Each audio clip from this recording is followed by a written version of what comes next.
When an adult thinks of tumbling, they think of backflips, they think of flipping off ledges and free running and things like that, but you're seeing the more advanced form of what tumbling is. At its basics or at its foundation, it's quite approachable, and I just don't think there's enough marketing, promotion, education and advice out there to give adults that gateway into starting their foundations in tumbling. If you're interested in any kind of tumbling, this is where you can start. Just follow along to this workout and we'll get underway. We'll start the session with some basic movements that you guys will love. They're named after fuzzy furry animals. So these movements are placed at the start of the workout and prepare your body for some of the specific demands of tumbling, and that's achieved through these dynamic low impact positions. So the first one there is the duck.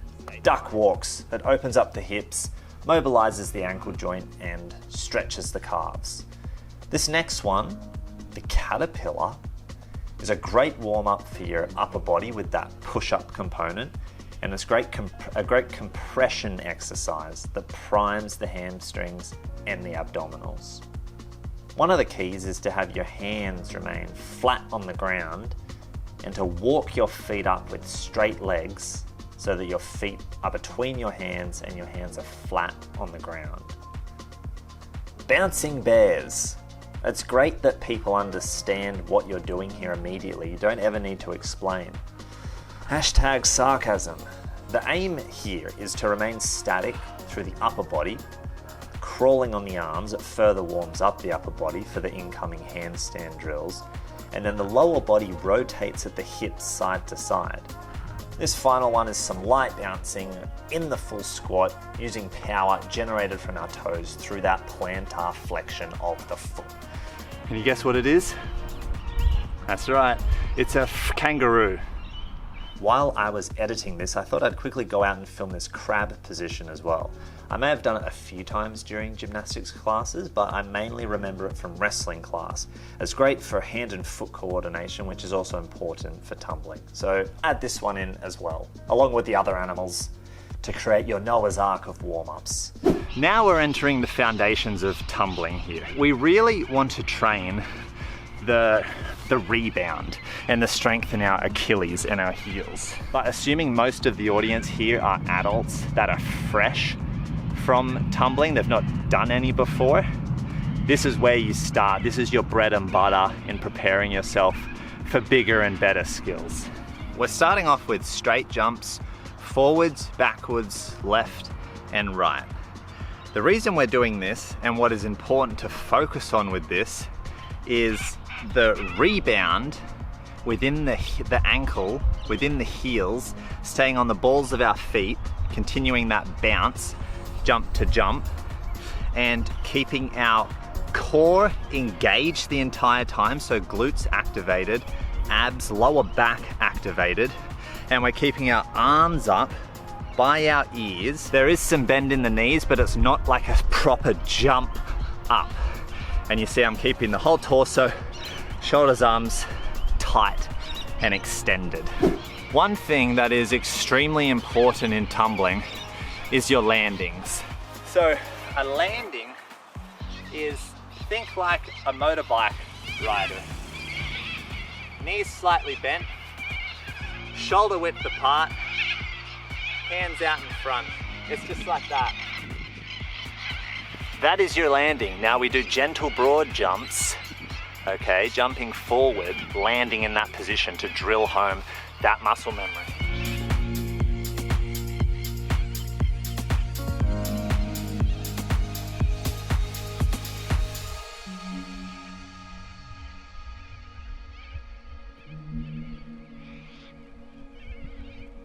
This can also be done off a ledge, whatever lets you practice that position.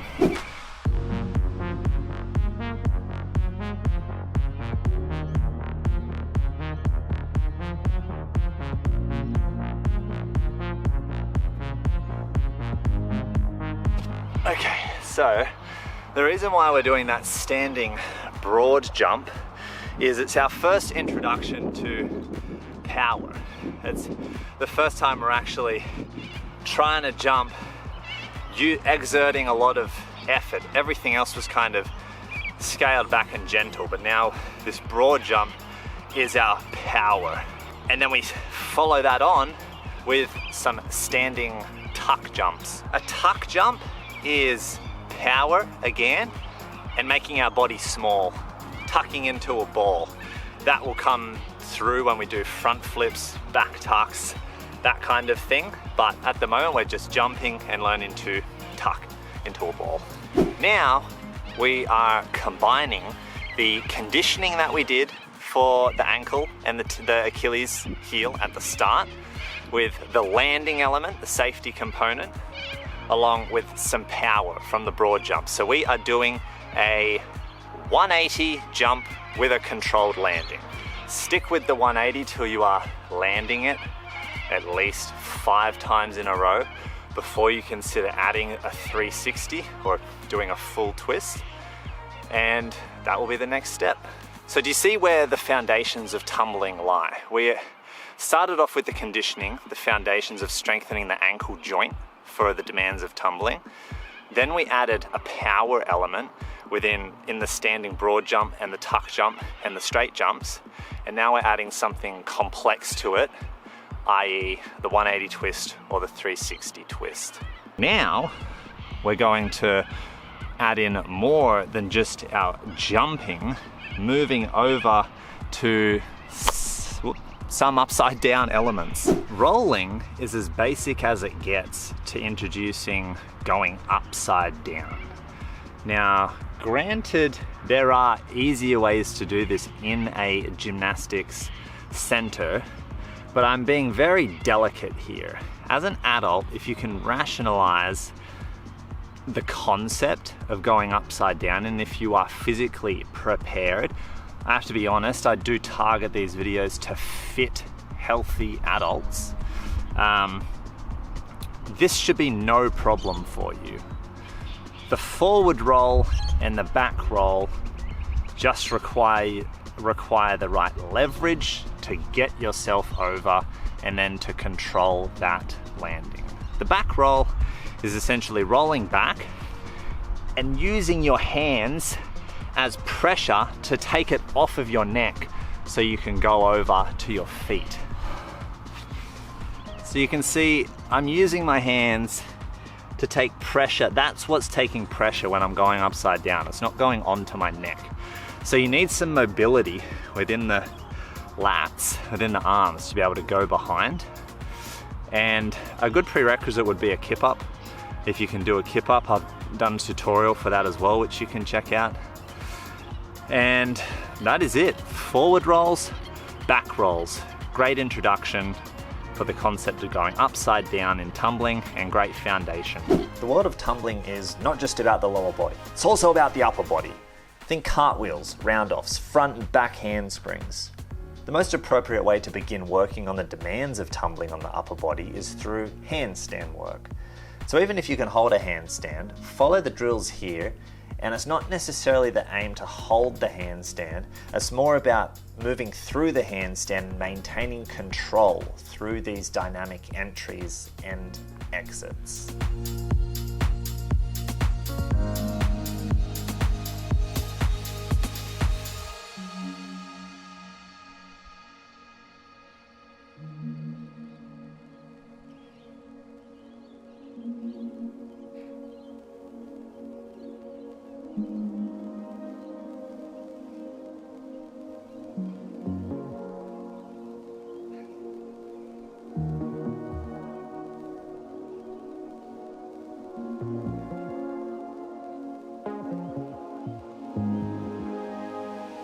So a cartwheel is essentially that. It's a wheel. Think of that Leonardo da Vinci work. You want to do the cartwheel along a line. Now I would say create an imaginary line, but I'm lucky here because this is a sporting field. On other days of the week, they've got a the field outline, so I can use that black line as a line for my cartwheel. But now we're working on traveling down that straight line.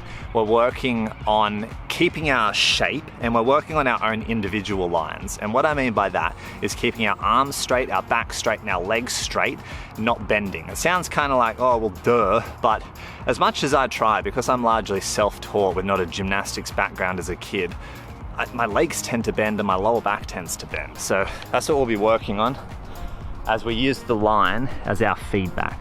Practice it one at a time if you're first starting, but then work on combining it into, say, a row of 3 or a row of 5 without stopping. Also practice both sides. I would say at this point, if you are getting the basics down, like you're doing the wheel, you just have to keep drilling it from there. It doesn't have to be perfect to start off to qualify hating on yourself. And you will get better with practice. And that concludes the basic tumbling workout. It seems like a very intimidating movement to an adult that's never addressed it. They just stay away from it. But the benefits of having that tumbling in your background really helps with things like self-defense. It can even help with things like mountain biking or skateboarding, that if you stack it, you have a better idea of where your body is in space to save yourself and help reduce injury. So it has a lot of practical application, which I don't want to see missed just because it's intimidating. I want to break away that intimidation illusion and show you where you can start and start to build foundations. Let me know any feedback, how I can make it better, what I can improve on. Subscribe if you haven't already. If you got something out of this video, definitely like and subscribe, because there'll be more of this kind of information, these type of videos coming to you. Thanks so much for watching, guys, and I'll see you for the next video.